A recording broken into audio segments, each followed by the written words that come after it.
Mali vinariji jeszcze veći, a paralelno s tim rośnie i uroveň kulturi vypivanja vina, rozvijevaše vinski turizem, domašnja produkcija etnopoživi, suveniroh, tak kvitnje i etnoturizem.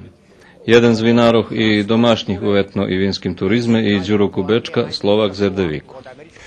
Pa vidite, kad sam počeo ovaj posao da radim, nisam razmišljao da ću se baviti malo ozbiljnije sa proizvodnjom vina. Znači, deo sam da pravim nešto za svoje potrebe, znači porodično. Međutim, došla su loša vremena pa se nije moglo grožđe prodati, onda sam ja stidljivo polako počeo da se bavim proizvodnjom vina. I to je iz početka fino, tamo 93. 4. godine, jako se fino to prodavalo, nije bilo mnogo vinarija.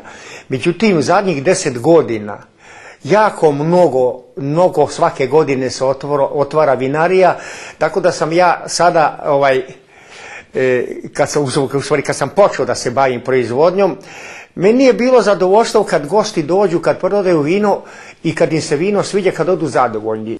Đuro Kubečka má vinsku hižu z Penjvicu, okolo ktorej vinica povrchnosti 2,5 hektari, a porta mu medzi asfaltovanú dráhu i najväčším Fruškogorským ozerom, gdje napravil etno objekti, ta u jarnjo-ljetnjej sezoni privituje svojih zadovoljnih hostov.